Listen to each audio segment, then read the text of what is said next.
All right, so what we're going to have a look at management.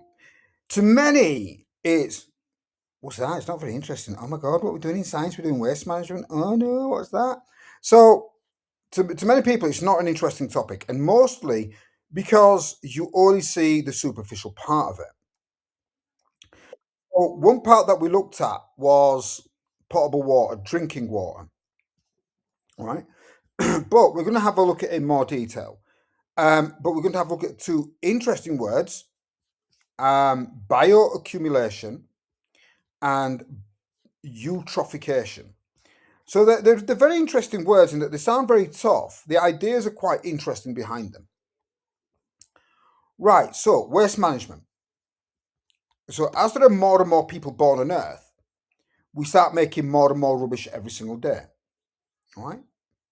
Now, there are two types of rubbish. There are things you throw in the bin, and the other one that we looked at when we looked at potable water was wee and poo, urine and feces. Now, if we don't look after it properly, it spoils nature. It releases nasty pollution into the land, air, and water. Nothing is safe. All right. So, land pollution happens when we throw household rubbish into giant pits called landfills. And the interesting thing is, most students don't know what landfills are. They've never seen an image of it. And they think, well, you throw the rubbish in a bin and off it goes, it's taken care of.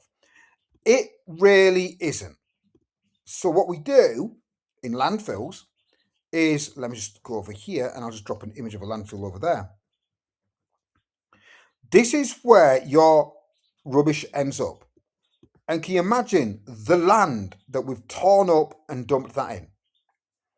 And one thing that we did in chemistry, this is biology, not chemistry. One thing we did in chemistry was a few terms ago was the fact that, about plastics and the fact that my nappy that I wore when I was 1 day old will not break down, will stay like this for another 350 years. It takes 400 years for nappies to degrade. All right, and that's where your rubbish ends up.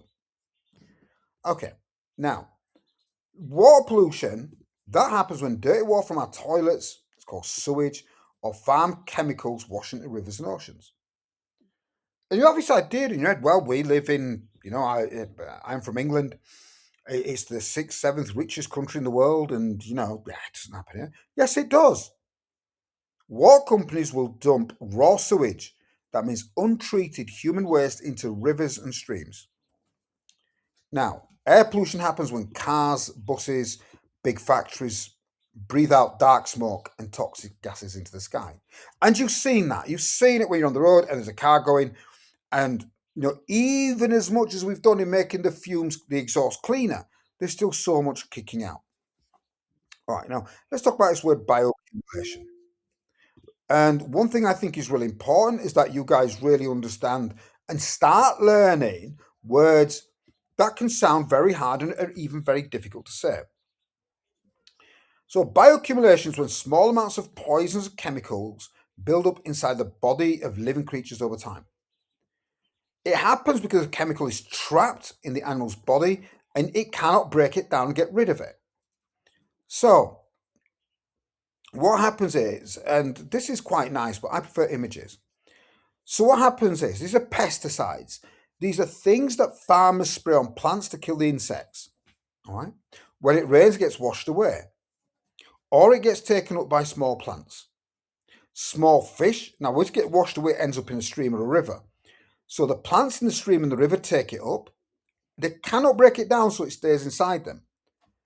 A small fish will eat the plant, and one fish will eat a lot of plants over its lifetime. So the small fish will get even more. It can't get rid of them. It cannot break it down. It can't excrete it out. Then the predators that eat the small fish don't just eat one fish in their lifetime. They'll eat lots. So now they've got lots and lots of this chemical in them. So you can see it's magnifying. And this is another kind of cool word is biomagnification. The number is getting bigger and bigger. The concentration is increasing. So the crocodile here eats both of these. And again, it doesn't eat one fish in its lifetime or one cormorant in its lifetime. And the number of particles inside it, the concentration is really high, and it can't break them down. So this is bioaccumulation. And you think, well, it's only 34 parts per million. There's not that much of it. What's it going to do? And we had an issue with, I think it was the osprey or the Andean condor, either one. It was laying eggs, and we couldn't work out why. Well, we're releasing more and more condors, yet the population is shrinking. Well, because of the chemicals building up concentration inside them, the females, when they were laying eggs, the eggshells were too thin. That was an effect of the chemical. And when they sat on the eggs would break. All right? So, this is the definition and explanation of what I've just said. Finally, we've got this idea of eutrophication. All right? Now, again, it's a really cool word. It's a big word. And it means when rivers and lakes get stuffed with too many plant nutrients. All right? Now, you think, well, plant nutrients, well, that's not poison. No, it's not. One of the things is fertilizers. All right? So farmers spray fertilizers and drop fertilizers on their land. The rain comes and it washes these nutrients into lakes and ponds. This is a superfood for the algae, these tiny green water plants, and they're called algae. And they grow fast. It's called an algal bloom. They just cover the surface. And when you look at it, and here's a picture of one, you think, well, that doesn't look dead. That looks really green and lush. It does on the surface. What happens is when it's really thick on the surface, no light can get through. The plants at the bottom, they photosynthesize, they make oxygen. The fish or animals, they'll take up the oxygen and they need it. Since no light can get to the plants, these plants die. These plants die and they decay. The bacteria break them down. And there's no oxygen left and all these animals die.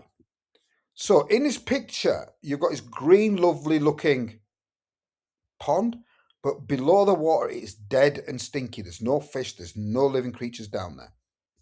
And that has a really cool name, eutrophication. And it's because they have no sunlight, the bottom plants can't make food anymore, so they die. Tiny bugs, and these are bacteria, eat all dead plants, and they really, really multiply fast. Bacteria are living like us, and they require oxygen, and they use up all the oxygen that's hidden, that's dissolved in the water. Without any oxygen left in the water, fish and other animals suffocate and die. All right? That's a lot. Now, I've recorded this, and it's. I find it a very, very interesting topic, and I know a couple of you were late. So if you're late, watch that recording again. I'm going to put it up into the drive. Now, as per usual, the first 10 questions are based on this text. You will have to read. It's getting harder because you're now literally in year 8.